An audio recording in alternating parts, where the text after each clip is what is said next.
Padre Sebastião me violentou por 3 anos seguidos e quando engravidei aos 14, me jogou num hospício dizendo que eu tinha visões diabólicas. O monstro de batina que toda a Virgem da Lapa venerava como santo me estuprou desde os 12 anos na sacristia da igreja. Me ameaçava com o inferno se eu contasse para alguém e quando minha barriga começou a crescer, convenceu minha própria família que eu estava possuída pelo demônio. Levei 43 anos juntando prova contra aquele demônio de batina até conseguir destruir ele completamente.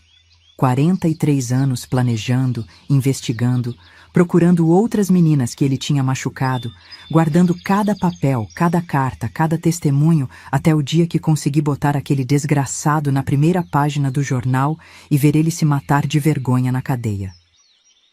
Meu nome é Edilene Soares Batista. Tenho 82 anos e tô aqui sentada na varanda da minha casinha em Teófilo Otoni, com uma xícara de chá de erva cidreira quentinho na mão, esses cabelos brancos que hoje carrego trançados soltos e essas mãos calejadas de tanto costurar roupa para fora durante 40 anos da minha vida. Me diz aí nos comentários seu nome e de onde você está me escutando. Quero saber se tem gente de Virgem da Lapa que conheceu esse padre maldito, porque se conheceu, sabe que não estou inventando nada do que vou contar aqui. Virgem da Lapa, nos anos 50, era uma cidadezinha perdida no Vale do Jequitinhonha, com uns 800 habitantes, lugar onde a seca castigava mais que chicote em lombo de burro, e a pobreza era tanta que a gente dividia ovo de galinha em 4 partes para todo mundo comer um pedacinho. Era um lugar esquecido por Deus e pelos homens, onde quase ninguém sabia ler nem escrever, e a única coisa que sobrava pra gente era a fé na igreja e no padre que comandava tudo por ali. Não tinha médico, não tinha escola direito, não tinha delegado que prestasse, não tinha nada. O que tinha era o padre Sebastião Ribeiro, um homem de uns 45 anos que chegou na cidade quando eu era pequena e que todo mundo tratava como se fosse o próprio Jesus Cristo descido dos céus para salvar aquele povo sofrido. Ele era alto, forte, tinha uma voz grossa que ecoava pela igreja inteira e um jeito de falar que hipnotizava qualquer um. Todo mundo em Virgem da Lapa dependia dele para tudo. Era ele que batizava, casava, enterrava, benzia, curava, aconselhava e decidia quem estava certo e quem estava errado em qualquer briga. As mulheres beijavam a mão dele como se fosse bênção divina. Os homens tiravam o chapéu de longe quando ele passava na rua, e as crianças corriam para beijar o hábito dele toda vez que saía da igreja. Minha família morava numa casinha de adobe na Rua do Rosário, bem pertinho da igreja matriz. Casa pequena com 3 cômodos apenas, chão de terra batida que minha mãe varria 2 vezes por dia e telhado de telha velha que pingava quando chovia forte. Meu pai era o Antônio Soares, um tropeiro que viajava com burro carregado de farinha e rapadura pelas estradas do vale, homem trabalhador que chegava em casa cansado demais para falar muito. Minha mãe se chamava Josefina Batista e era benzedeira da região, mulher que sabia fazer chá para tudo quanto era doença, que puxava criança na barriga de mulher grávida e que tinha fama de curar mal-olhado e quebranto só com reza e galho de arruda. A casa dela vivia cheia de gente pedindo ajuda, principalmente mulher com filho doente ou barriga emprenada que não queria nascer.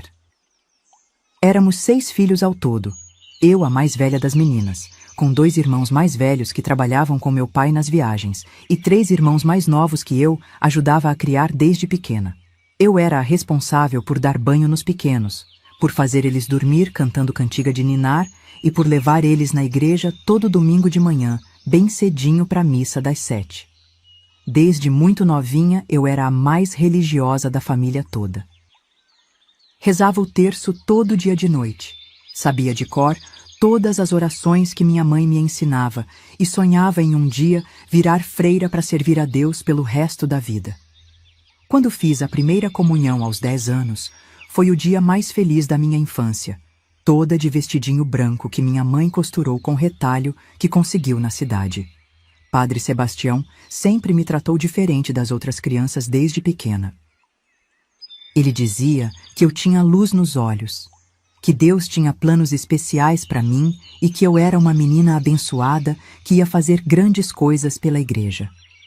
As palavras dele eram ditas sempre com aquele sorriso doce que fazia todas as mulheres da cidade suspirarem, olhando direto nos meus olhos como se conseguisse enxergar minha alma. Edilene, minha filha, ele falava com aquela voz grossa que ecoava pela igreja. Você tem algo que as outras crianças não têm. É uma luz especial que Deus acendeu dentro de você. Toda vez que me via na rua, não importava se ele estava com pressa ou conversando com outras pessoas importantes, ele parava tudo para conversar comigo. Perguntava como eu estava passando, se tinha dormido bem, se minha mãe estava cuidando direito da minha alimentação. Queria saber se eu estava rezando o terço todo dia como ele tinha me ensinado, se estava lendo as orações que ele tinha me dado escritas numa folha de papel fino e se meus pais estavam me dando a educação religiosa que uma menina especial como eu merecia ter. Ele tocava minha cabeça com aquelas mãos grandes e quentes, alisava meu cabelo devagar enquanto falava e às vezes segurava meu rosto entre as mãos dele como se estivesse admirando uma obra de arte preciosa. Que olhos lindos você tem, Edilene, ele dizia sempre. São olhos que vêm além do mundo terreno, olhos que conseguem enxergar as coisas divinas que os adultos já esqueceram como ver. Minha família ficava orgulhosa demais com a atenção especial que o padre me dava, orgulho que se espalhava pela casa inteira como perfume de flor. Minha mãe não conseguia esconder a satisfação quando contava para as vizinhas sobre as conversas dele comigo, sobre como ele elogiava minha inteligência e minha devoção. Vocês não sabem a sorte que eu tenho, ela falava toda empolgada. O padre diz que minha Edilene é diferente de todas as outras crianças que ele já conheceu. Ela repetia cada palavra que ele falava sobre mim como se fosse uma profecia sagrada. Ele disse que a Edilene é a preferida dele entre todas as crianças da cidade, que ela tem uma vocação religiosa especial que Deus plantou no coração dela desde pequenina. Minha mãe chegava a chorar de emoção quando contava como ele tinha dito que talvez um dia eu pudesse até estudar para ser freira num convento da capital, longe da pobreza e da vida sofrida que todas as mulheres da nossa região estavam destinadas a viver. As vizinhas escutavam tudo com inveja mal disfarçada, porque ter uma filha escolhida pelo padre era o maior status que uma família pobre podia ter naqueles tempos. Elas perguntavam se era verdade mesmo que ele tinha me dado presentes especiais, se era verdade que ele me chamava para ajudar na igreja, se era verdade que ele falava que eu podia ter um futuro diferente das outras meninas da cidade. Meu pai, que era homem de poucas palavras e muitos calos nas mãos, transformava completamente quando o assunto era a atenção que o padre me dava. Ele, que normalmente só falava sobre o tempo, sobre a viagem que ia fazer, sobre o preço da farinha no mercado, abria um sorriso largo e orgulhoso toda vez que o padre falava bem de mim na frente de outras pessoas. Era como se toda a dureza da vida dele fosse compensada por ter uma filha especial, abençoada por Deus através do homem mais importante da região. Quando chegavam visitantes em casa ou quando encontrávamos conhecidos na feira, meu pai sempre arranjava um jeito de mencionar que o padre tinha uma consideração especial por mim. A Edilene é muito chegada ao padre, ele falava, com aquele jeito simples, mas cheio de satisfação. Ele diz que ela tem futuro, que Deus tem planos grandes para ela. E quando alguém perguntava mais detalhes, ele chamava minha mãe para contar melhor, porque ele não tinha jeito com palavras, mas queria que todo mundo soubesse da sorte que ele tinha. A igreja era o centro absoluto de tudo na nossa vida, o lugar onde tudo acontecia, onde todas as decisões importantes eram tomadas, onde todos os momentos significativos da nossa existência eram celebrados ou chorados. Não era só um prédio onde a gente ia aos domingos, era o coração pulsante da comunidade inteira, o lugar que dava sentido e direção para a vida de todo mundo em Virgem da Lapa. A gente ia na missa todo domingo de manhã cedinho, quando o sol ainda estava nascendo e o ar ainda estava fresco. Minha mãe acordava a família toda às 5h30, preparava um café ralo com rapadura, vestia a gente com as melhores roupas que tínhamos e caminhávamos juntos pelas ruas de terra até a igreja, sempre chegando entre os primeiros para conseguir lugar nos bancos da frente. Mas não era só domingo, não.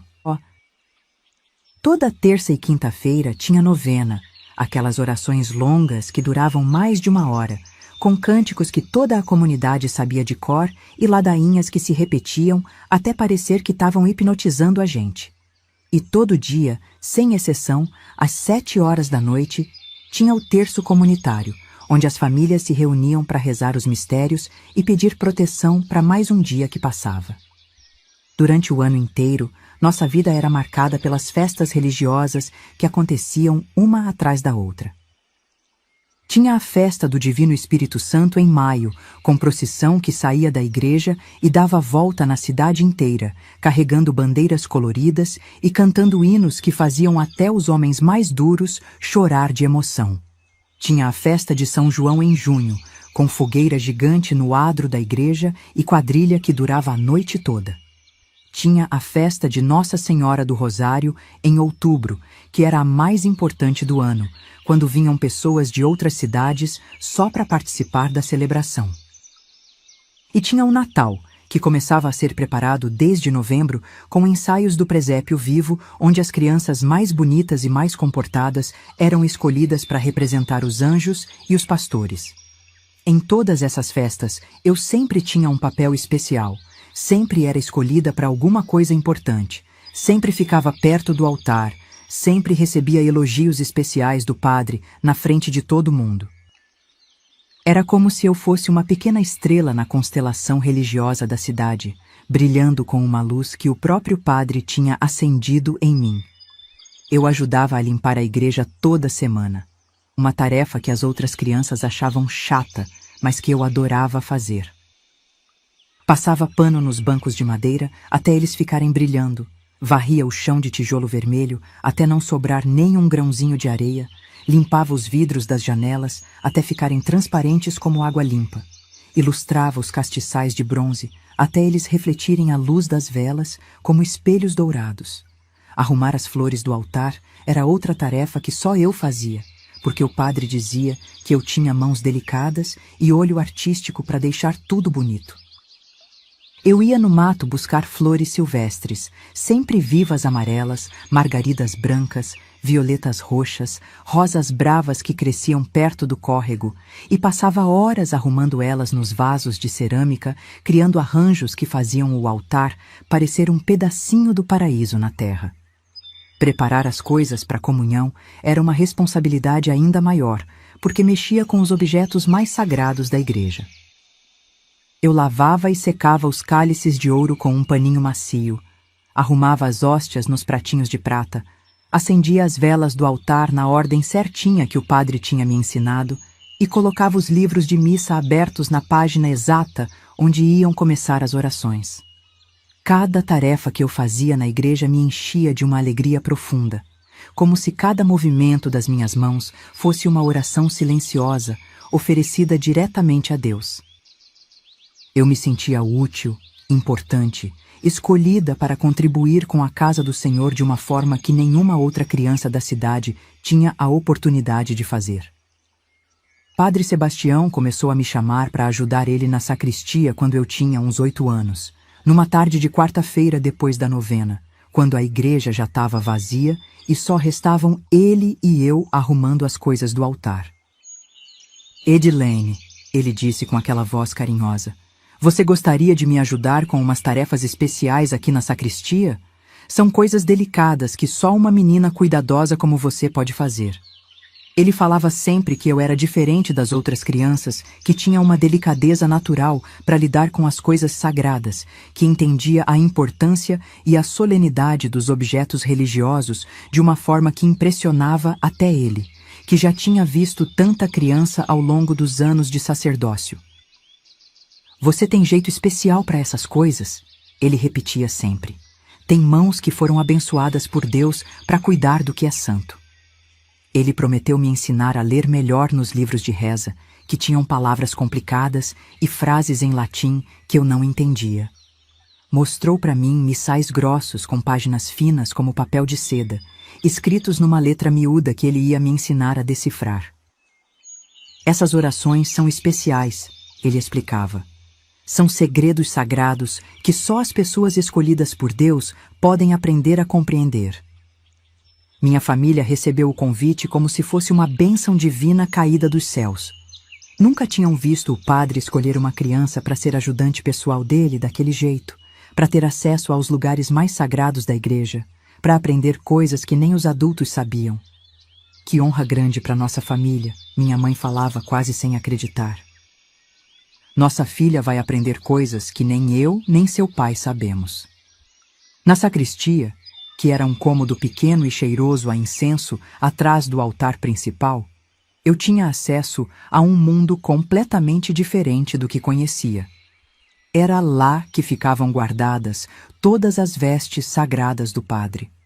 Casulas bordadas a ouro para missas especiais, sobrepelizes brancas como neve para batizados, estolas coloridas para cada tempo litúrgico, batinas pretas que cheiravam a lavanda e naftalina.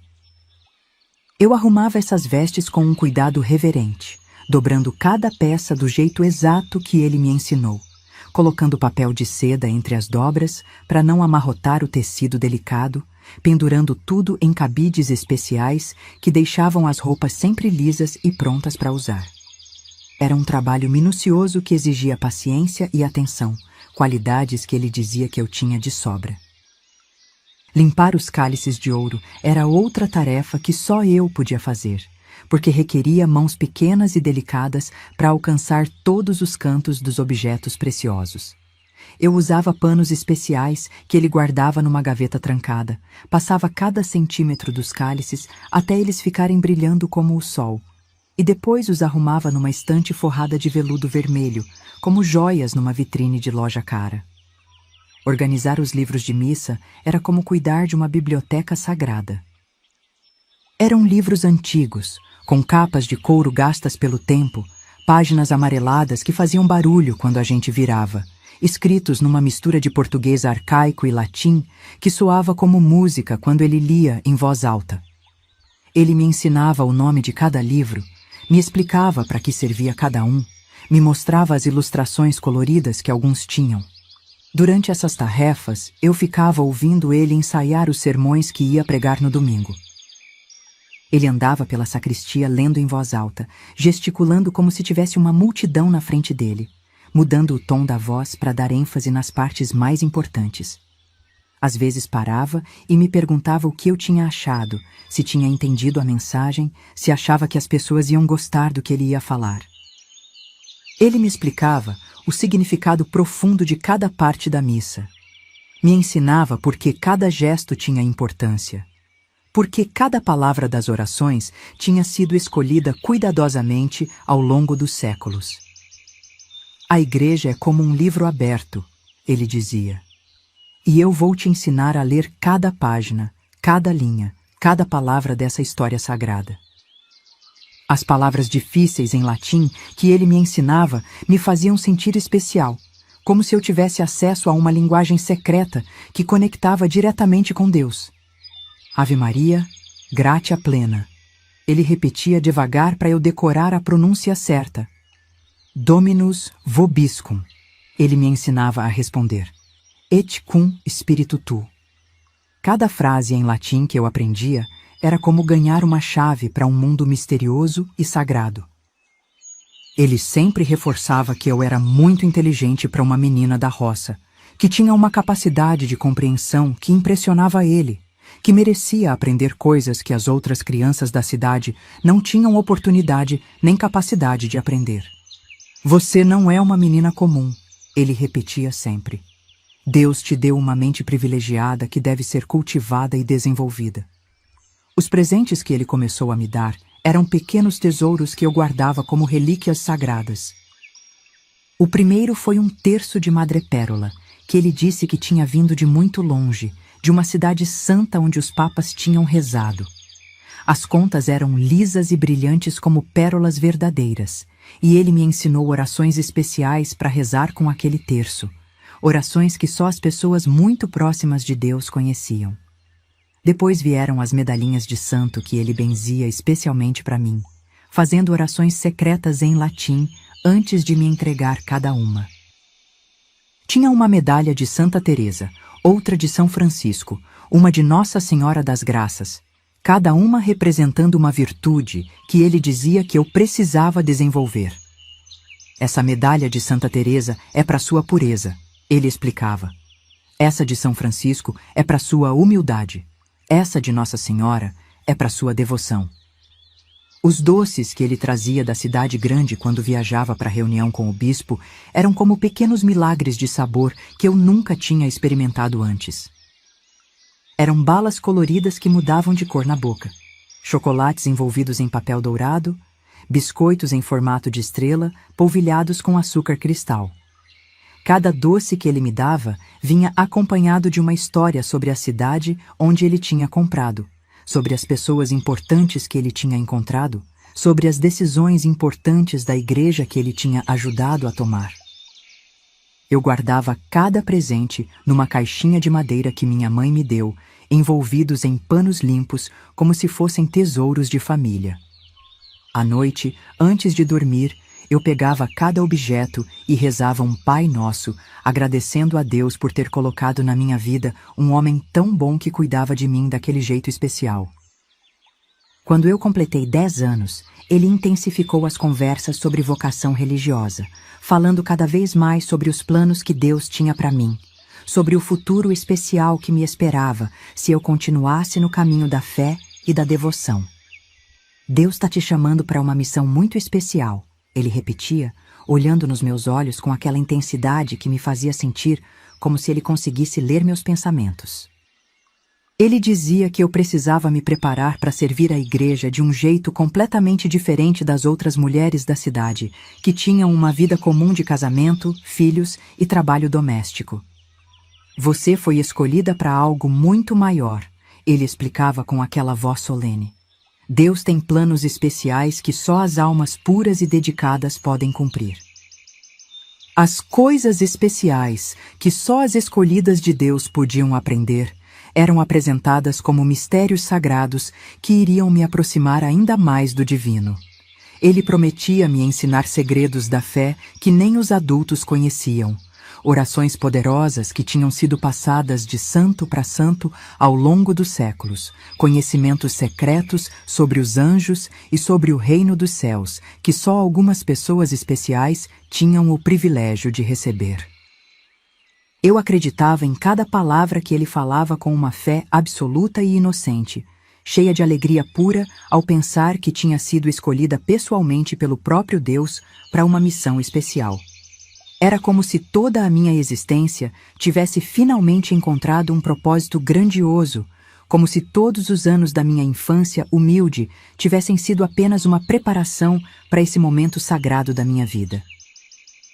Minha vida naquela época era simples, mas repleta de uma felicidade genuína que vinha da sensação de ter um lugar especial no mundo, de ser importante para Deus e para a comunidade.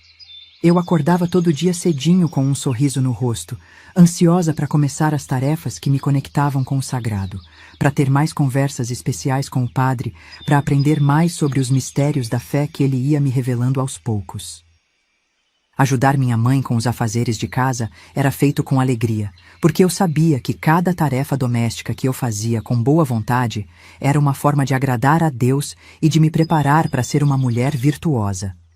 Cuidar dos meus irmãos menores era como treinar para cuidar das almas que um dia eu ia ajudar na minha missão religiosa.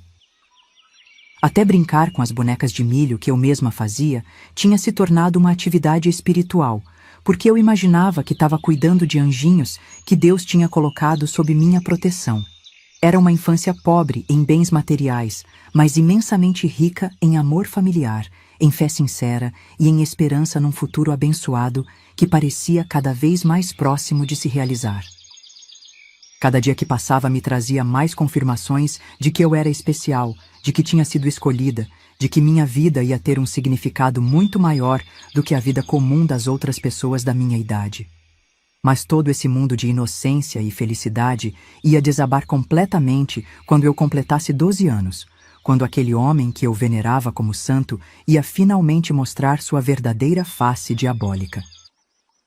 O que ia acontecer depois do meu aniversário seria o começo de um inferno na Terra que duraria 3 anos inteiros, deixando cicatrizes que iriam me acompanhar pelo resto da vida e plantando em mim uma sede de justiça que só seria saciada mais de 4 décadas depois.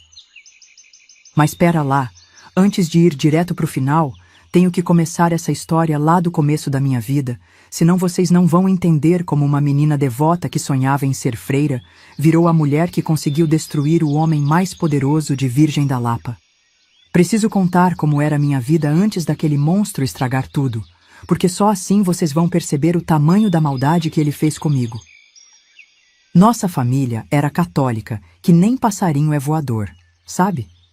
Minha mãe rezava o terço todos os dias de manhã e de noite. Meu pai benzia a comida antes de cada refeição, e nós crianças crescemos sabendo que Deus estava sempre olhando para a gente, cuidando de cada passo que a gente dava. A religião não era só uma parte da nossa vida, era a vida inteira. Era o que dava sentido a tudo o que acontecia com a gente.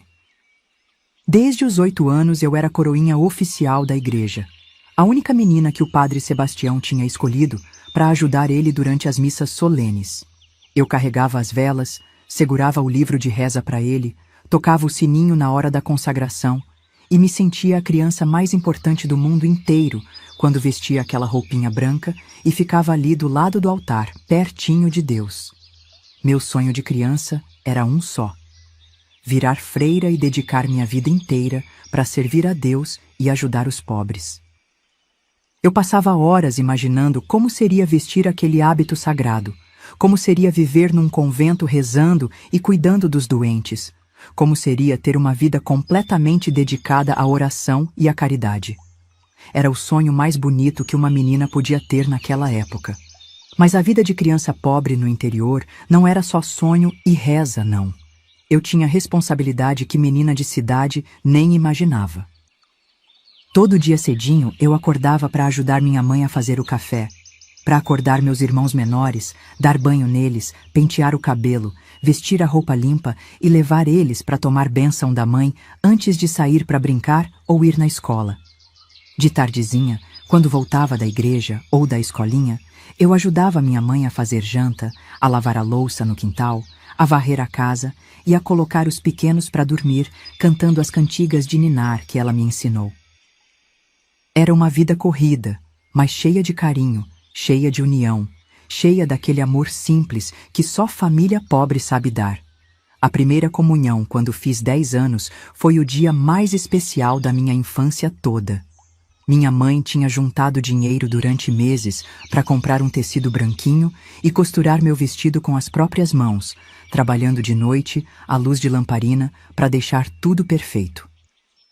Quando cheguei na igreja naquele domingo de manhã, me sentindo que nem uma princesa, foi como se o céu tivesse descido na terra.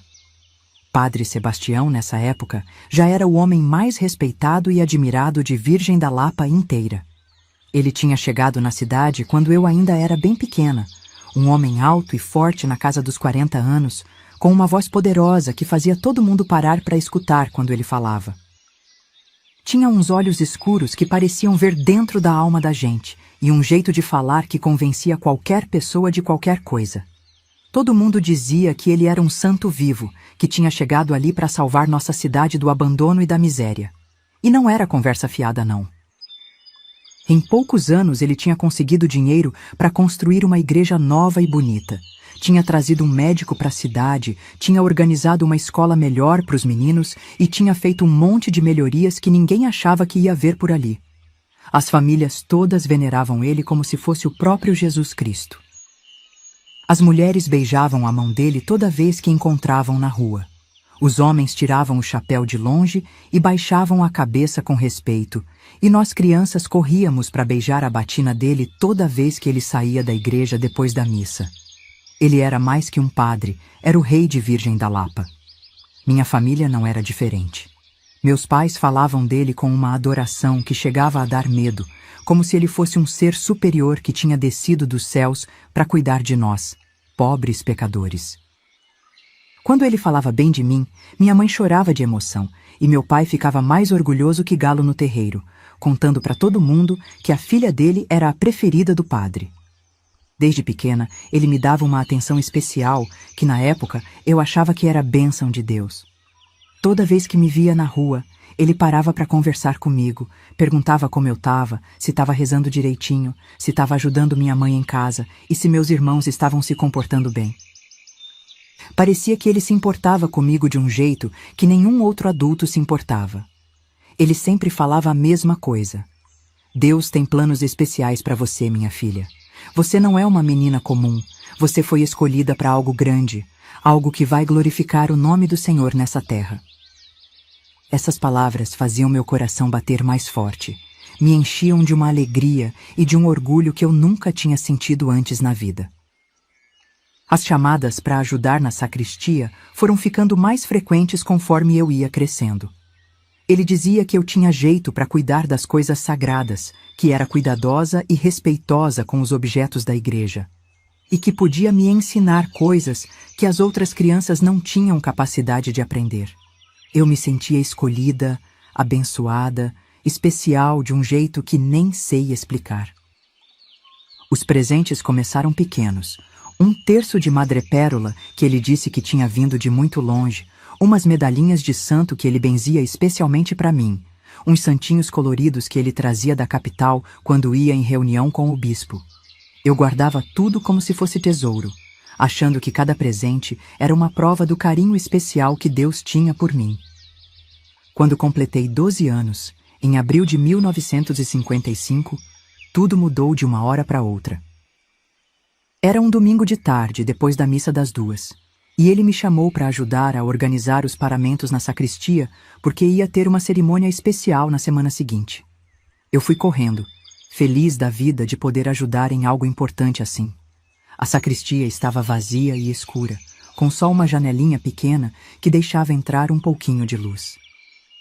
Ele fechou a porta atrás de nós, coisa que nunca tinha feito antes, e disse que ia me ensinar um segredo muito especial, uma forma de oração que só as escolhidas de Deus podiam aprender. Eu escutei com atenção, ansiosa para receber mais uma bênção divina. Foi aí que ele pôs a mão no meu ombro, depois no meu rosto, depois começou a mexer em lugares que ninguém nunca tinha mexido.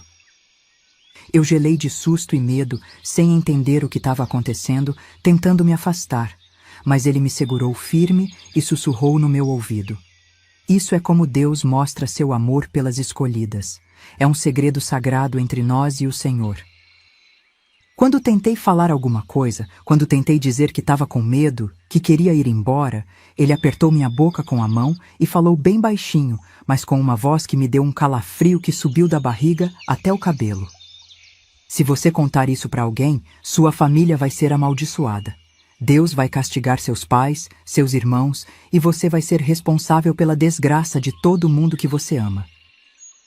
Saí dali tremendo que nem vara verde, com as pernas bambas e o coração batendo tão forte que achei que ia sair pela boca.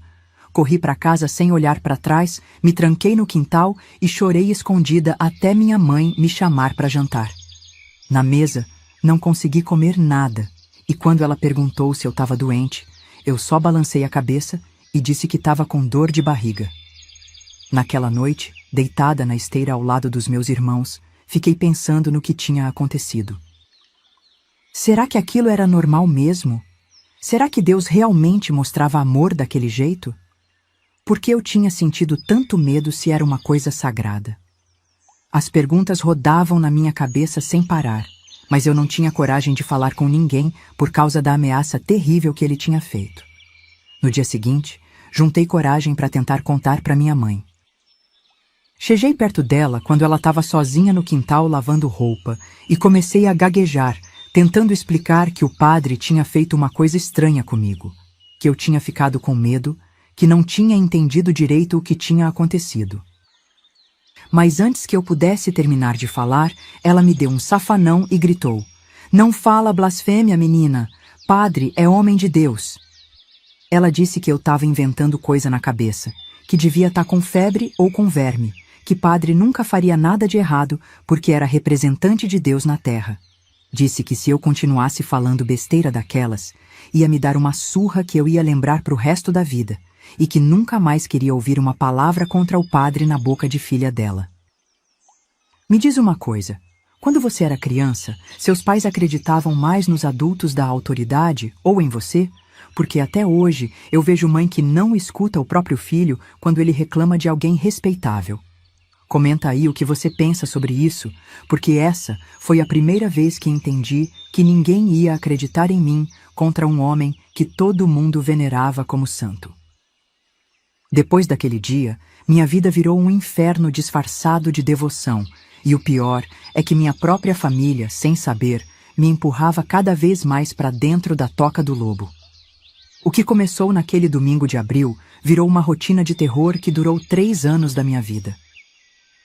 3 anos que pareceram 3 séculos de sofrimento, onde aquele demônio de batina me transformou na boneca quebrada dele, me usando quando queria e do jeito que queria, sempre com aquela desculpa nojenta de que era vontade de Deus e que eu era especial demais para entender.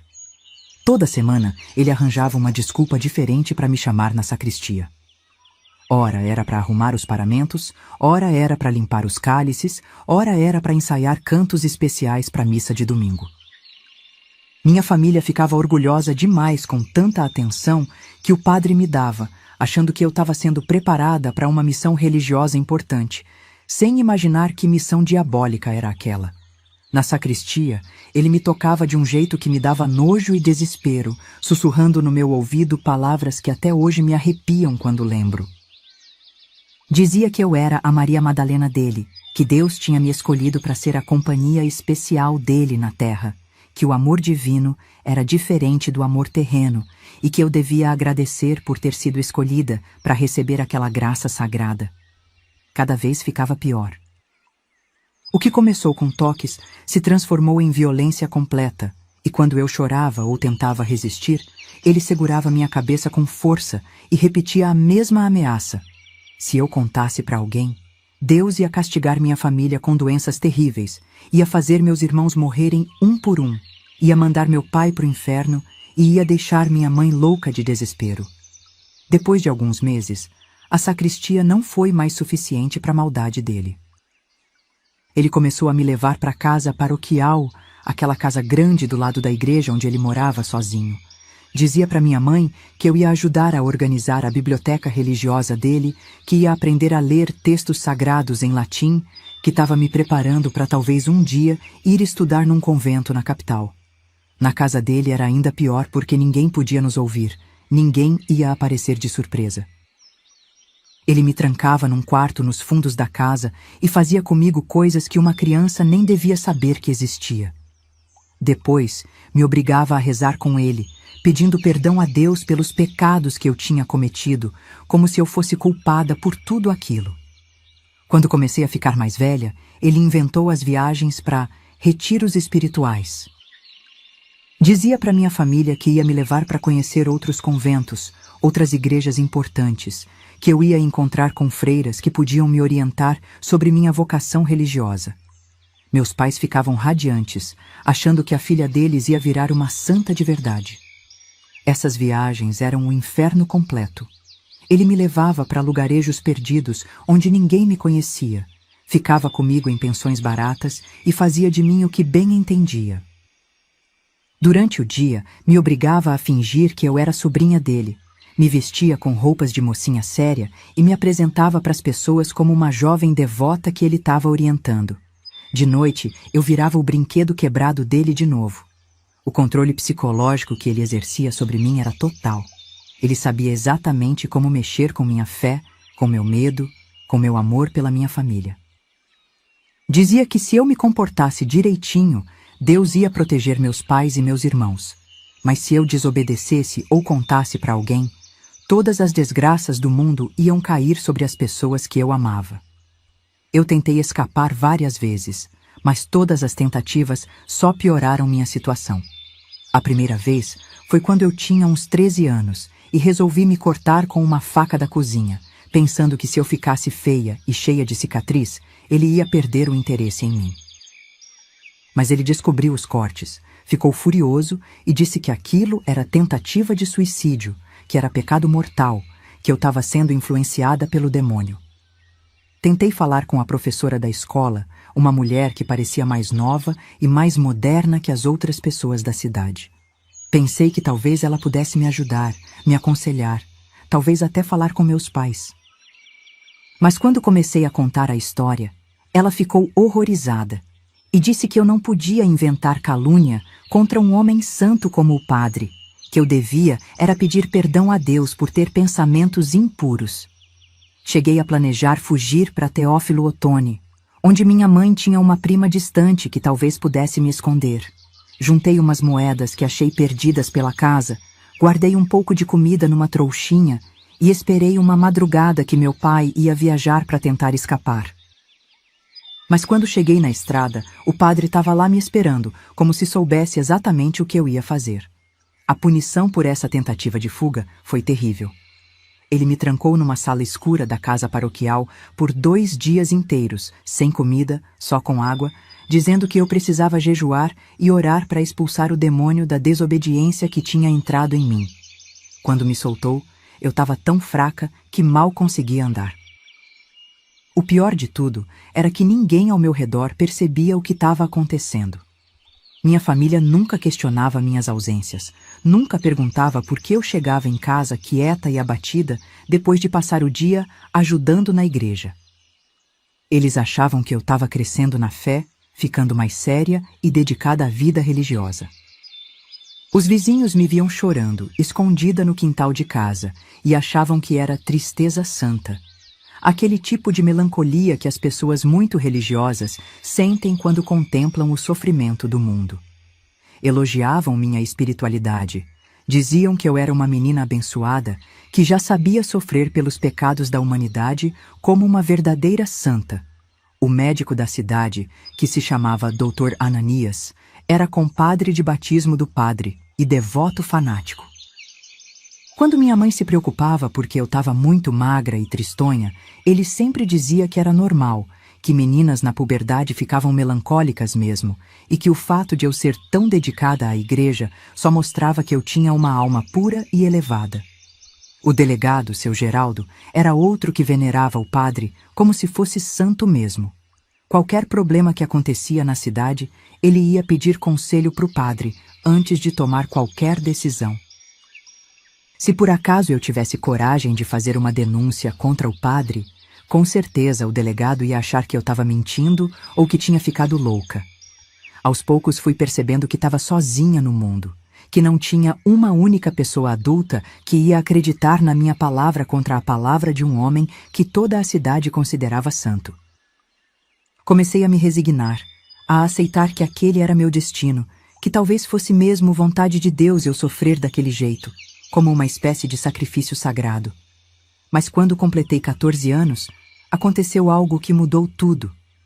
Minha barriga começou a crescer e eu percebi que estava esperando um filho daquele monstro. No começo pensei que fosse doença porque ninguém nunca tinha me explicado direito como é que criança nascia, mas quando minha mãe viu meu estado, ela entendeu na hora o que estava acontecendo. Foi o escândalo da minha vida. Minha mãe chorou, gritou, me sacudiu perguntando quem tinha feito aquilo comigo, quem tinha me desonrado, como é que eu tinha deixado acontecer uma coisa daquelas. Quando falei que tinha sido o padre, ela me deu uma surra que quase me matou, gritando que eu era uma mentirosa, uma pecadora, uma filha do demônio. Meu pai ficou louco de raiva, não comigo, mas com a situação.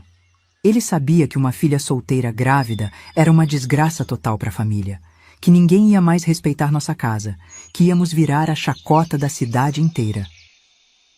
Ele queria saber quem era o pai da criança para resolver as coisas na base da violência. Mas quando falei que era o padre, ele também não acreditou. Foi aí que o padre mostrou seu verdadeiro caráter de covarde.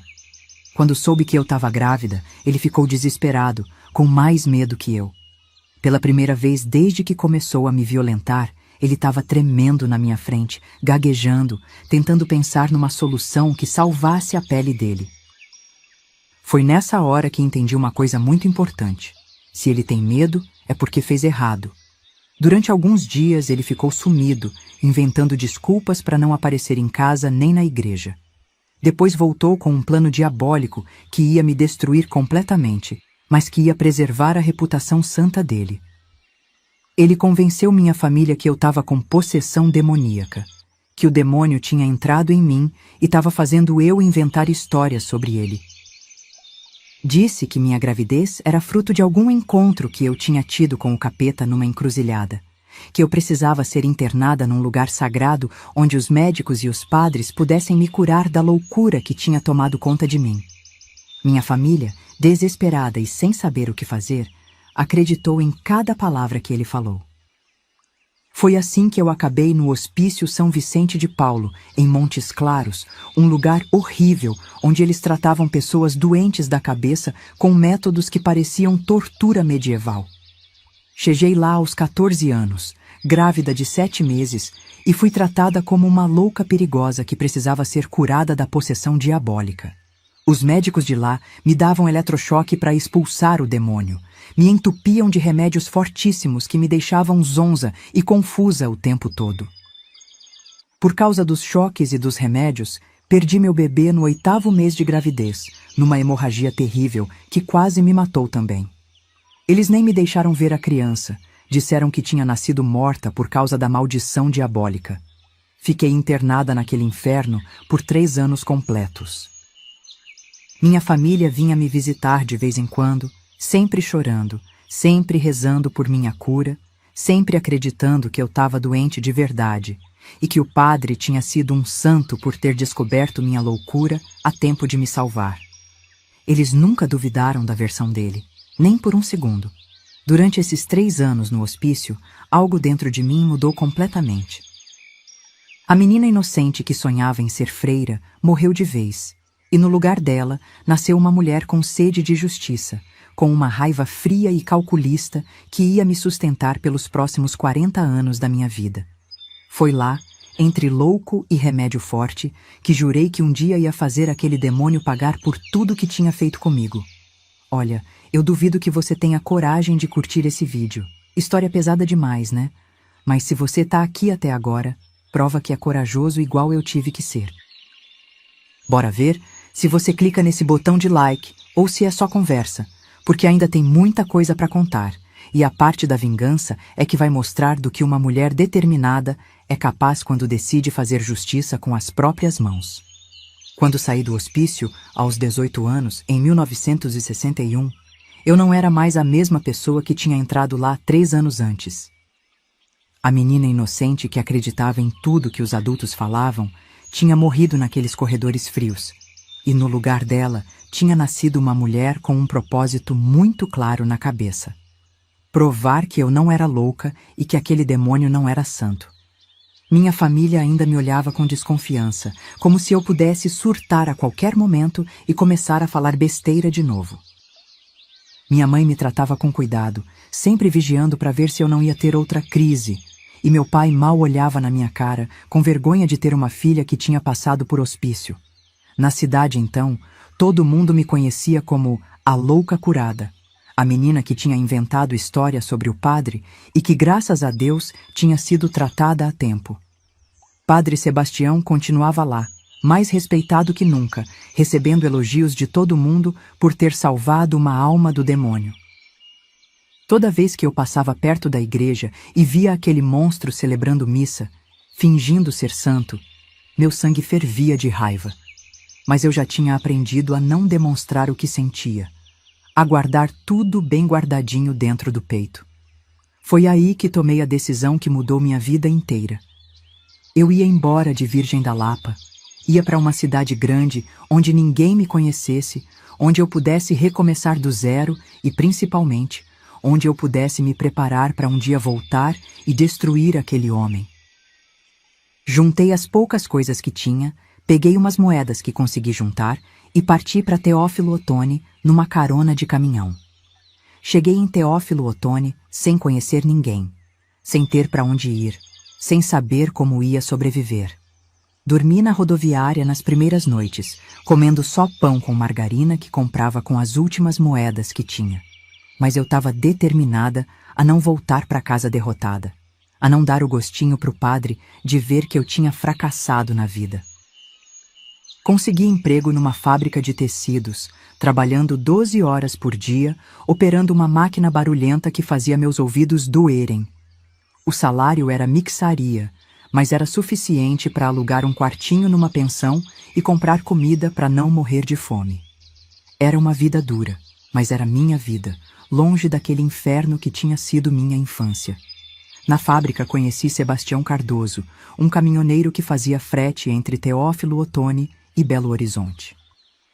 Era um homem simples, trabalhador, 10 anos mais velho que eu, que não fazia muitas perguntas sobre meu passado. Quando ele pediu minha mão em casamento, 2 anos depois que cheguei na cidade, eu aceitei na hora.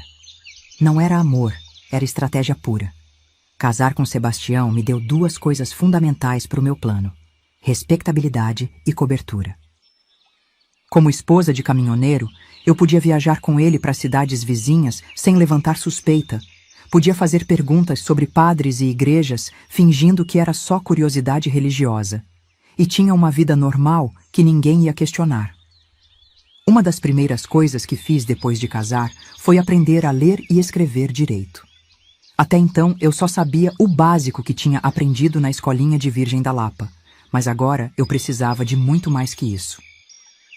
Aos 25 anos, comecei a frequentar as aulas noturnas para adultos analfabetos, estudando depois do trabalho na fábrica, até conseguir ler jornal e escrever carta.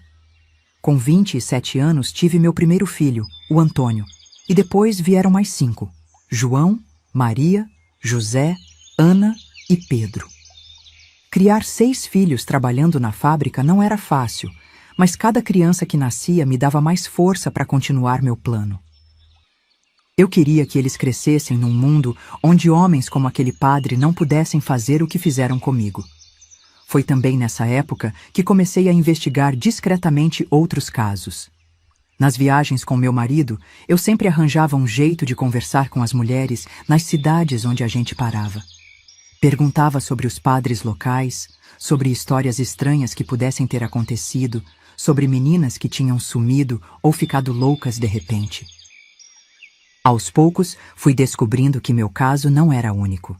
Em cada cidade que visitava, sempre tinha alguém que sabia de alguma história parecida com a minha, sempre contada em sussurros, sempre abafada pela família e pela igreja.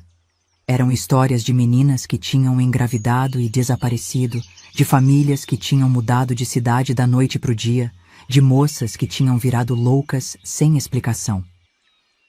Durante mais de 15 anos, toda moeda que conseguia guardar, eu colocava numa lata enterrada no quintal de casa. Sebastião achava que eu estava juntando dinheiro para comprar uma casa melhor, mas na verdade, eu estava me preparando para o dia em que ia precisar contratar advogado, pagar investigador particular, talvez até viajar para longe para encontrar as outras vítimas. Aprendi também sobre leis, sobre direitos, sobre como funcionava a justiça e a imprensa. Comprava jornal sempre que podia e lia cada notícia sobre crimes, sobre processos, sobre como as pessoas conseguiam fazer denúncias que davam resultado. Guardava recortes de tudo que achava que podia me ajudar no futuro, criando uma espécie de arquivo pessoal. Comecei a mandar cartas para autoridades diferentes, para o bispo de Diamantina, para o delegado regional, para o promotor de justiça, até para o governador do estado. Contava minha história completa nessas cartas, mas sempre sem dar nomes específicos, sem mencionar cidades, sem fornecer detalhes que pudessem identificar as pessoas envolvidas. Escrevia páginas e páginas à mão, com letra caprichada que tinha aprendido nas aulas noturnas, contando cada detalhe do que tinha acontecido comigo desde os 12 anos. Perguntava sempre a mesma coisa no final. O que uma pessoa podia fazer quando tinha sido abusada por um padre anos atrás, quando não tinha mais provas físicas, quando as únicas testemunhas eram familiares que não tinham acreditado na época? Mandei carta para o bispo de Diamantina explicando que conhecia um caso de abuso sexual cometido por um padre da diocese, perguntando se havia algum procedimento interno da igreja para investigar essas situações. A resposta veio 3 meses depois. Uma carta formal de 2 páginas falando sobre a santidade do sacerdócio, sobre a importância de não fazer acusações levianas contra homens de Deus e sugerindo que eu procurasse orientação espiritual para lidar com pensamentos impuros que pudessem estar perturbando minha mente. Para o delegado regional de Araçuaí, escrevi uma carta mais técnica, perguntando sobre prescrição de crimes sexuais, sobre como fazer denúncia de casos antigos, sobre que tipo de prova seria necessário para abrir uma investigação. A resposta foi ainda mais desanimadora. Um papel timbrado com 3 linhas, dizendo que casos sem provas materiais e com mais de 10 anos eram praticamente impossíveis de investigar, e que eu deveria procurar ajuda psicológica se tivesse lembranças perturbadoras do passado. O promotor de justiça de Teófilo Otoni nem se deu ao trabalho de responder direito. Mandou uma secretária escrever uma cartinha padrão informando que o Ministério Público não podia dar consultoria jurídica gratuita para casos hipotéticos e que se eu tivesse alguma denúncia específica para fazer, deveria procurar um advogado particular e apresentar provas concretas. A carta mais desanimadora foi a que mandei para o próprio governador do estado, relatando todo o caso sem dar nomes e pedindo orientação sobre como proceder. Depois de 6 meses de espera, recebi uma resposta de 2 linhas datilografadas numa folha sem timbre, dizendo que minha carta tinha sido encaminhada ao setor competente e que eu receberia uma resposta em breve. Essa resposta nunca chegou. Cada carta que voltava sem solução, cada resposta padronizada que recebia, cada silêncio das autoridades me deixava mais convencida de que ia ter que resolver aquilo sozinha, que ninguém ia me ajudar a fazer justiça, que o sistema inteiro estava montado para proteger homens como aquele padre e ignorar mulheres como eu. Mas em vez de me desanimar, cada não que recebia só aumentava minha determinação. Foi quando completei 40 anos, em abril de 1983, que tomei a decisão definitiva de que era hora de partir pro ataque de verdade. Meus filhos já estavam todos grandes o suficiente para não precisarem mais de cuidado integral. O Antônio tinha 16 anos e já trabalhava numa oficina mecânica. A Maria tinha 14 e ajudava em casa. Os outros todos já iam na escola sozinhos e tinham responsabilidades que deixavam minha agenda mais livre. Minha situação financeira tinha melhorado bastante depois de tantos anos, juntando cada centavo que sobrava. Além do meu salário da fábrica, eu fazia costuras por encomenda nas horas vagas. Consertava roupa para os vizinhos, fazia vestidos de festa para as moças da região, costurava uniformes escolares. Cada real extra que entrava em casa ia direto para a lata enterrada no quintal, que já tinha virado um pequeno tesouro depois de 15 anos de economia. Sebastião, meu marido, nunca questionava muito minhas atividades porque confiava em mim e porque ele mesmo passava muito tempo na estrada, viajando com o caminhão. Era o parceiro perfeito para minha missão secreta porque me dava liberdade total sem fazer perguntas inconvenientes. Além disso, ele achava que minhas viagens religiosas eram sinal de que eu era uma mulher virtuosa e devota. Eu tinha juntado informação suficiente através das conversas casuais que mantinha há anos com mulheres de várias cidades da região.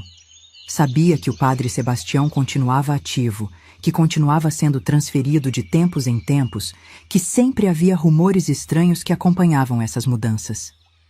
Era hora de transformar rumores em evidências, suspeitas em provas e histórias sussurradas em denúncias documentadas.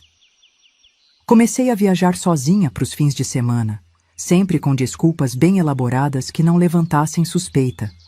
Dizia para o Sebastião que ia visitar uma prima distante que estava doente em Governador Valadares, ou que ia fazer uma romaria para o Santuário de Bom Jesus do Matozinhos, ou que tinha sido convidada para ser madrinha de batizado numa cidade vizinha.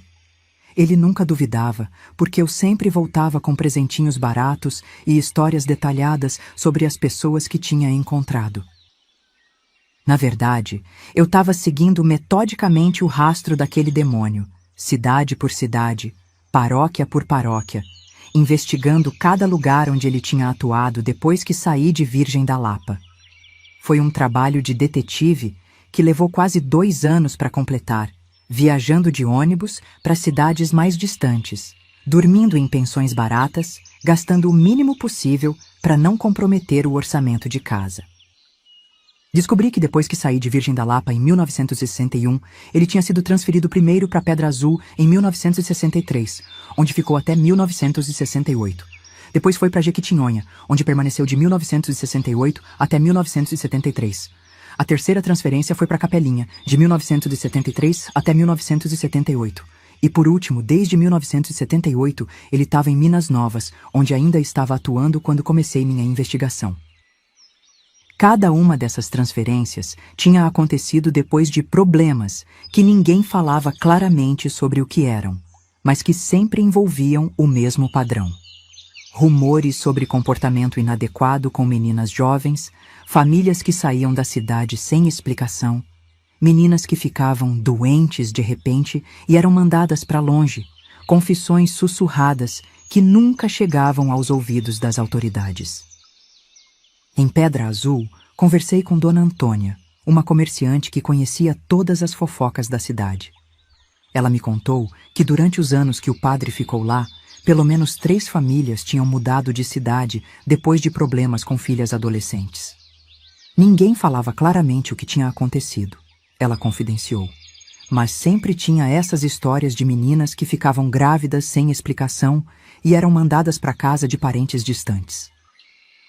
Em Jequitinhonha, encontrei seu Joaquim, um comerciante aposentado que tinha sido tesoureiro da igreja durante os anos que o padre atuou na cidade. Ele me contou que o padre tinha sido transferido depois que uma família importante tinha feito reclamações graves para o bispo, mas que tudo tinha sido abafado. Teve uma confusão danada, ele lembrou. Mas o pessoal da igreja mandou todo mundo ficar calado. Disse que era difamação contra um homem de Deus. Em Capelinha, a informação mais valiosa veio de Dona Luzia, uma parteira que tinha ajudado muitas moças da região ao longo dos anos. Ela me contou, em segredo absoluto, que durante o tempo que o padre ficou na cidade, ela tinha feito vários abortos clandestinos em meninas muito jovens que chegavam desesperadas, mas que nunca falavam quem era o pai. Sempre achei suspeito, ela sussurrou. Eram sempre meninas muito religiosas, muito ligadas à igreja.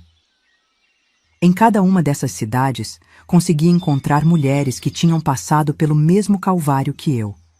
Algumas foram mais fáceis de abordar porque ainda carregavam as cicatrizes visíveis do que tinham vivido. Outras exigiram meses de conversa cuidadosa, de construção de confiança, de demonstração de que eu era alguém que realmente entendia a dor delas porque tinha passado pela mesma coisa. A Conceição de Pedra Azul foi a primeira que encontrei. Era uma mulher de 40 e poucos anos, casada com um fazendeiro da região, mas que carregava nos olhos uma tristeza profunda que eu reconheci imediatamente. Levei 3 visitas para ela confiar em mim o suficiente para contar sua história. Ela tinha sido estuprada pelo padre dos 12 aos 15 anos, exatamente como eu. Quando a família descobriu a gravidez, ela foi mandada para um convento em Belo Horizonte, onde perdeu o bebê e ficou 2 anos trabalhando como empregada das freiras. A Joana, de Jequitinhonha, foi mais difícil de encontrar porque tinha se mudado para a zona rural depois do que aconteceu com ela. Tive que fazer 4 viagens até conseguir localizá-la numa fazenda distante. Quando finalmente consegui conversar com ela, descobri uma história ainda mais trágica que a minha. Ela tinha engravidado do padre aos 14 anos e quando a família descobriu, ela tentou se matar tomando veneno de rato. Sobreviveu, mas perdeu o bebê e ficou com problemas de saúde para o resto da vida. A Rosa, de Capelinha, tinha simplesmente desaparecido quando fez 16 anos. Ninguém sabia para onde tinha ido, se estava viva ou morta. Consegui encontrá-la através de uma rede de mulheres que trabalhavam como domésticas em Belo Horizonte. Ela tinha fugido de casa grávida do padre e tinha vivido na rua por meses até conseguir trabalho numa casa de família. Nunca mais tinha voltado para casa Nunca mais tinha falado com a família, vivia com outro nome para ninguém descobrir de onde ela vinha. Cada história que ouvia era como olhar num espelho quebrado da minha própria vida. As mulheres todas tinham idades parecidas, vinham de famílias pobres e religiosas, tinham sido escolhidas pelo padre como especiais, tinham sofrido os mesmos tipos de abuso, tinham sido silenciadas pelas mesmas ameaças, tinham sido abandonadas pelas próprias famílias quando a verdade veio à tona. No total, encontrei 12 mulheres que tinham sido vítimas daquele monstro ao longo dos 20 anos que ele atuou nas diferentes cidades. Cada uma tinha uma variação da mesma história terrível, cada uma carregava cicatrizes parecidas, cada uma tinha desenvolvido mecanismos de sobrevivência semelhantes para lidar com o trauma. Comecei a documentar tudo com um cuidado obsessivo que raiava na mania. Comprei um caderno grosso de capa dura e transformei ele no arquivo mais completo dos crimes daquele padre que já tinha existido. Anotei cada detalhe que cada mulher me contava. Não só o que tinha acontecido, mas quando, onde, como, quem mais sabia, que ameaças tinham sido feitas, que desculpas a igreja tinha dado para as transferências. Criei um sistema de organização que permitia cruzar informações entre os diferentes casos. Fiz uma página para cada vítima com todos os dados pessoais, uma linha do tempo individual dos abusos, uma lista das pessoas que sabiam ou desconfiavam e um resumo das consequências que cada uma tinha sofrido. Depois organizei tudo cronologicamente, criando uma linha do tempo geral que mostrava como os crimes tinham se repetido ao longo de mais de 20 anos. Documentei também os métodos que ele usava, que eram sempre os mesmos: escolher meninas de famílias pobres e muito religiosas, ganhar a confiança dos pais através de elogios sobre a vocação especial da filha, isolar a menina através de tarefas sagradas na igreja, usar manipulação religiosa para justificar os abusos e ameaçar com castigos divinos para garantir o silêncio. Anotei todas as ameaças que ele fazia, que seguiam sempre o mesmo padrão. Se a menina contasse, Deus ia castigar a família inteira com doenças, mortes, desgraças financeiras. Se alguém questionasse a palavra dele, estava questionando a própria palavra de Deus. Se alguém fizesse denúncia, a menina seria vista como mentirosa e pecadora pelo resto da vida. Fiz também uma lista detalhada de todas as pessoas que sabiam ou desconfiavam dos abusos, mas que tinham escolhido se calar. Bispos que recebiam reclamações e faziam apenas transferências silenciosas. Médicos que atendiam as meninas grávidas e não faziam perguntas. Delegados que ouviam rumores, mas não investigavam. Famílias que preferiam acreditar que as filhas estavam possuídas a aceitar que tinham sido enganadas. A paciência foi minha maior arma durante todo esse processo que durou 15 anos. Eu sabia que não adiantava ter pressa, que um movimento em falso poderia arruinar tudo, que precisava esperar o momento exato em que todas as condições fossem favoráveis para atacar. Era como planejar uma guerra onde eu era o exército de uma pessoa só contra um inimigo que tinha o poder de toda uma instituição milenar. Enquanto juntava evidências, fui acompanhando de longe a carreira dele através de informações que recebia das mulheres que já tinham confiado em mim. Soube quando ele completou 50 anos, depois 60, depois 70. Acompanhei quando começou a ter problemas de saúde, quando perdeu parte da autoridade que exercia nas comunidades, quando os jovens padres começaram a questionar alguns de seus métodos. Também fiquei de olho nos escândalos que começaram a aparecer na Igreja Católica no final dos anos 90, quando casos de abuso sexual de padres começaram a ser denunciados publicamente em outros países. Li cada reportagem que saía nos jornais, estudei como outras vítimas tinham conseguido fazer justiça. Aprendi sobre os novos procedimentos que a Igreja estava criando para lidar com essas denúncias. Por 15 anos, de 1983 a 1998, juntei evidências meticulosamente, construí uma rede sólida de apoio entre as ex-vítimas que tinham confiado em mim e me preparei psicologicamente para o confronto final que eu sabia que ia chegar.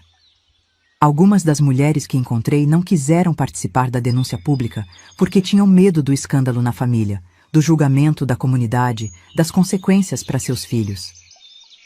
Mas outras toparam lutar comigo até o fim, unidas pela certeza de que era nossa obrigação impedir que aquele monstro continuasse fazendo novas vítimas. No final, éramos 12 mulheres de idades e cidades diferentes, mas unidas por uma dor comum que ninguém mais podia entender, e por uma sede de justiça que tinha crescido dentro de cada uma de nós durante décadas de silêncio forçado.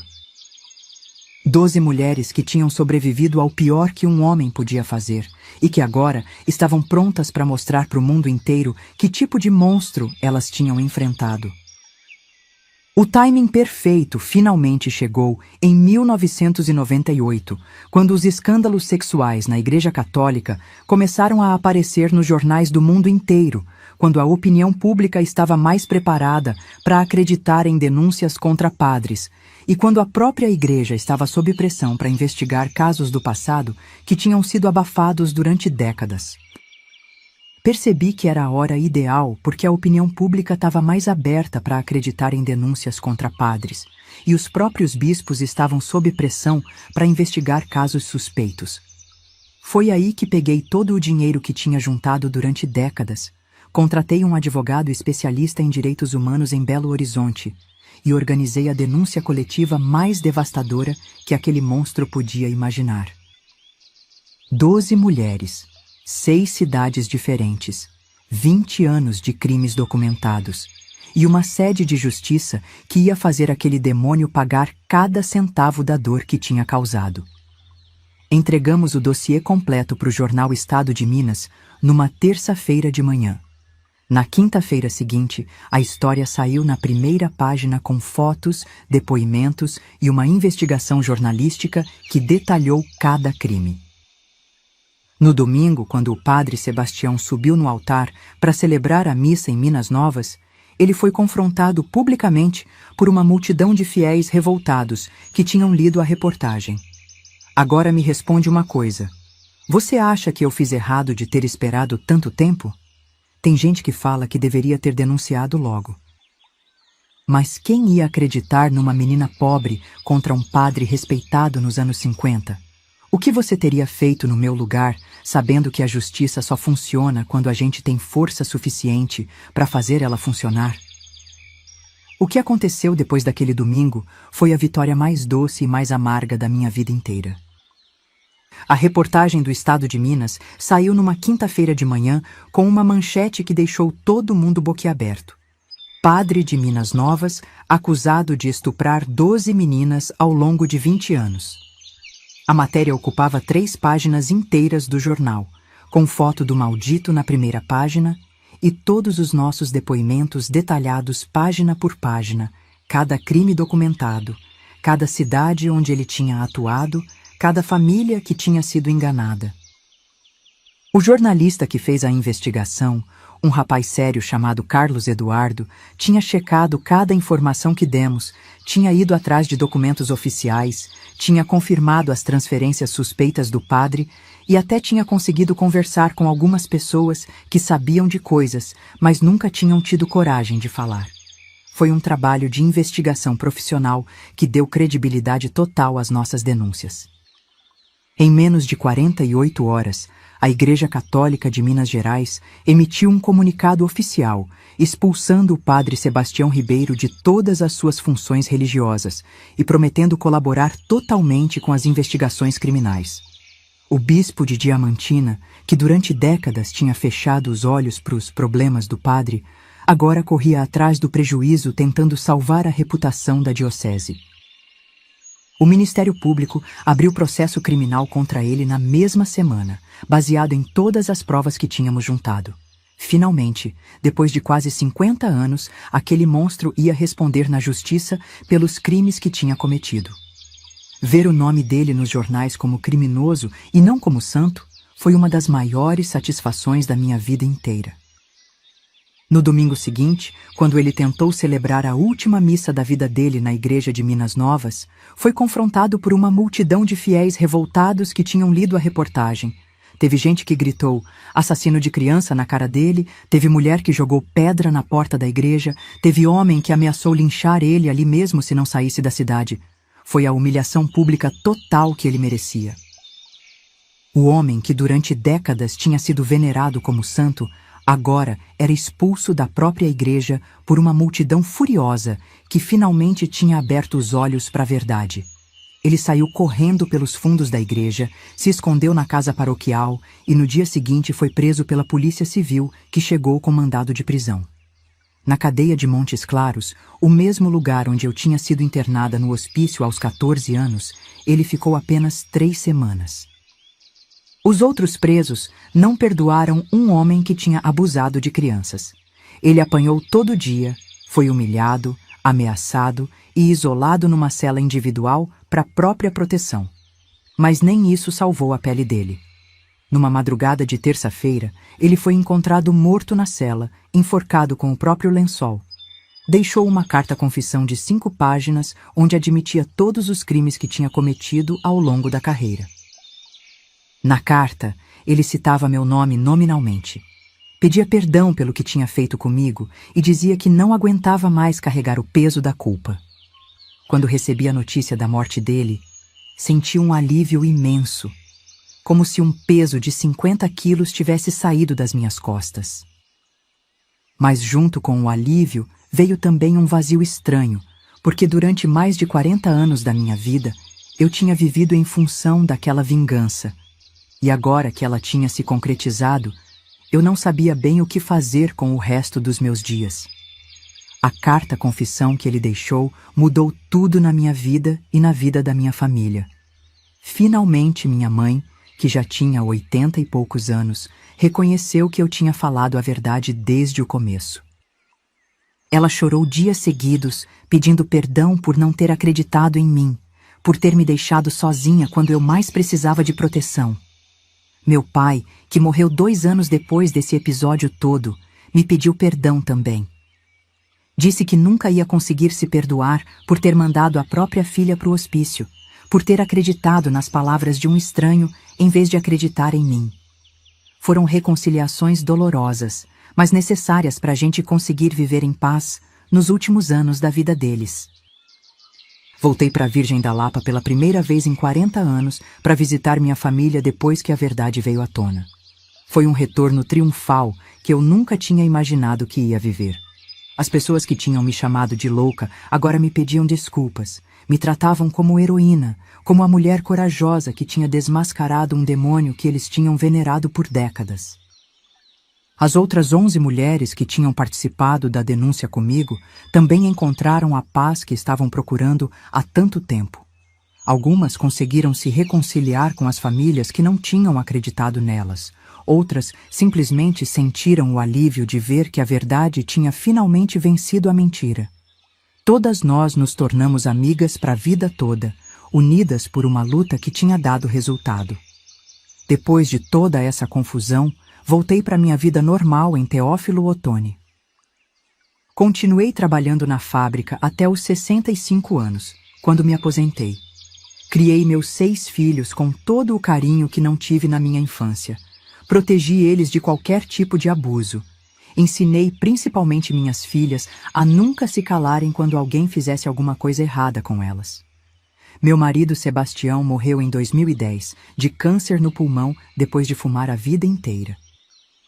Foi um casamento de companheirismo, não de grande paixão, mas ele foi um homem bom que me deu estabilidade e me ajudou, mesmo sem saber, a executar meu plano de vingança. Hoje sou viúva, avó de 15 netos e bisavó de 3 bisnetos. Virei uma espécie de referência para mulheres que sofreram abuso na região. Muitas vezes recebo visitas de mães desesperadas, de moças que passaram por situações parecidas com a minha, de famílias que não sabem como lidar com denúncias de abuso.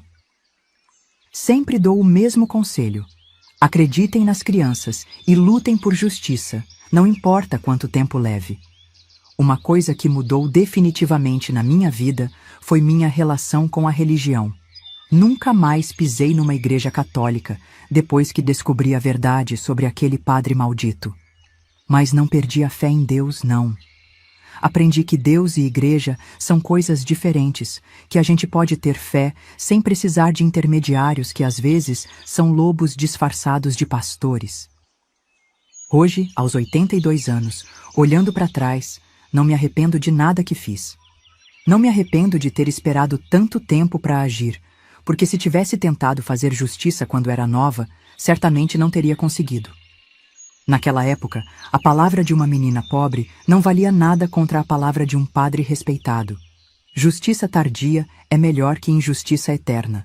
Essa é uma das lições mais importantes que aprendi na vida. Às vezes, a gente tem que ter paciência, tem que se preparar, tem que esperar o momento certo para fazer o que precisa ser feito. A vingança servida fria é muito mais eficiente que a raiva impulsiva que não leva a lugar nenhum. Outra coisa que aprendi é que a gente pode quebrar, mas também pode colar. Pode levar tempo, pode ficar cicatriz, pode doer para sempre, mas é possível reconstruir a vida depois de qualquer tragédia. O importante é nunca desistir de lutar, nunca aceitar que a injustiça é o destino da gente, nunca acreditar que os poderosos são intocáveis. Tenho algumas mensagens importantes para deixar, principalmente para as mulheres que estão me ouvindo. Primeiro, sempre acreditem nas crianças quando elas falam sobre abuso. Criança não inventa esse tipo de coisa, e quando uma criança tem coragem de contar algo assim, é porque realmente aconteceu. Não sejam como minha mãe foi comigo. Segundo, nunca é tarde para buscar justiça. Não importa se o crime aconteceu há 10, 20, 50 anos. Se vocês têm provas, se têm testemunhas, se têm coragem para lutar, vão atrás dos direitos de vocês.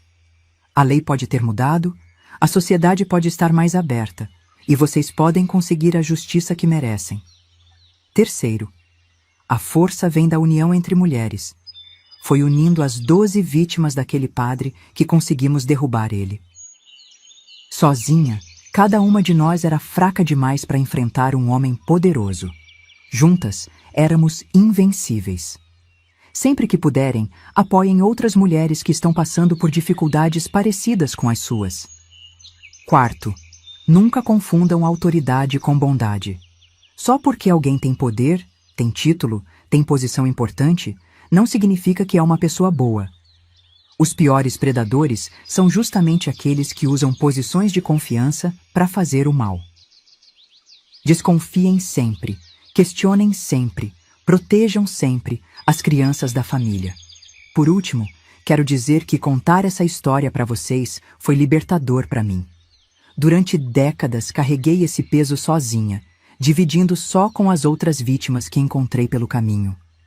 Agora, sabendo que minha história pode ajudar outras mulheres a não passarem pelo que passei, sinto que todo o sofrimento teve um propósito maior. Eu sou Edilaine Soares Batista, tenho 82 anos, e essa é a história da minha vida. Uma vida que começou quebrada, mas que eu consegui colar com as próprias mãos. Uma vida que foi marcada pela dor, mas também pela vitória da justiça sobre a maldade. Se você quer ouvir mais histórias de mulheres guerreiras como eu, se inscreve aí no canal Vovós do Brasil. Porque toda mulher que sobreviveu tem uma história que pode salvar outra. E não esqueçam de clicar nesses quadradinhos que estão passando na tela agora. Ali tem mais histórias de mulheres corajosas que enfrentaram o mundo com a força que só nós sabemos ter. Histórias que ninguém conta nos livros, mas que precisam ser ouvidas por quem tem coragem de escutar a verdade nua e crua sobre o que significa ser mulher neste país.